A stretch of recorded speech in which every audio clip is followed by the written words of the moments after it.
Hello everybody, I'm Sam. And I'm Nico, and today we are going to talk to you about how to fly your DJI Inspire 1. So here we have our Inspire all set up, everything's connected, ready to go. But first we need to go through our pre-flight checklist. The first thing on that checklist is safety. Make sure that when you fly this, you're in a safe location, something away from crowds, obstacles, high voltage power lines, anything that can harm someone's health, property, or the Inspire itself. Safety is key. That's right. Right now, many governments are still trying to figure out how to regulate these machines and what kind of rules should be in place. But currently, most pilots and enthusiasts have a good reputation in their community. So do your part to uphold that reputation. Stay smart and stay safe. Exactly. Next up on our checklist is making sure that the batteries are fully charged on all your devices. To check the charge on the Inspire or the remote, just hit the button on the battery or the remote to see the levels. Also, make sure your propellers are on nice and snug. You can look at the little icon on them to make sure you're twisting them in the right direction. And also with your camera, make sure that you have the ND filter on there if you need it, and your SD card inside as well if you want to record video. First, start with your controller.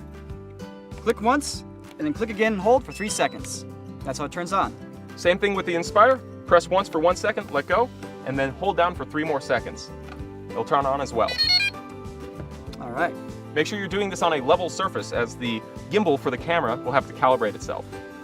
When turning on the Inspire, you'll want to wait for it to connect to at least 6 GPS satellites before taking off. If using the app, you'll see a satellite icon with a number next to it. When it hits 6, you're good to go. Also, there's a light on the back of the Inspire. When that light blinks purple, it means you have a GPS lock. And now there is one last step, and that is calibrating your compass. Inside each Inspire is a very sensitive compass, and depending on the location you're flying it, you'll need to recalibrate it each time. It's very sensitive to electromagnetic interference. So to calibrate your compass, all you need to do is open your DJI Pilot app, hit the Mode button, hit the Calibrate Compass button, and then hit Start. You'll notice the light on the back of the Inspire will turn blue. Spin 360 degrees with the Inspire level. The light will now turn green. Put it nose down, spin another 360 degrees. Don't get dizzy. The light will turn off and go back to blinking purple. Now the compass is calibrated. So to take this thing off, Nico will be piloting, and I'll be using a second control for the camera.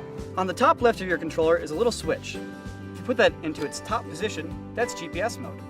If you put it in the middle or bottom position, that's attitude mode. What is the difference between GPS and attitude mode? Well, in GPS mode, the Inspire is constantly getting a GPS coordinate from all the satellites in the skies, and basically it's keeping it steady in the air. It's keeping it locked into that position. However, because it's doing that, it's constantly going to be compensating for its momentum to keep it in that position.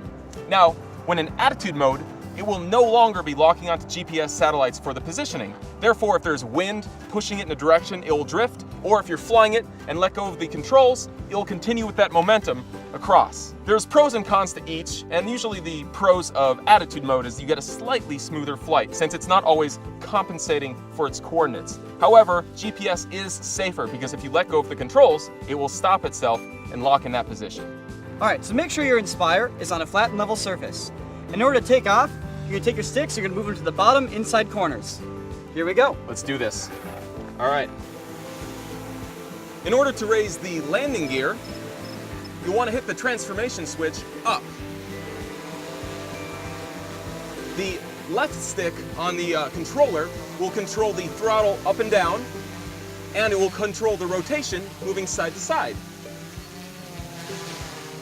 The right joystick on the controller will control the forwards and backwards motion, as well as side to side.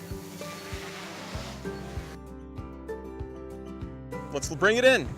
So, upon landing, you can lower the transformation switch to bring the landing gear down, or you can let the sensors underneath do the work for you, and they'll sense when the ground is coming close and lower them automatically.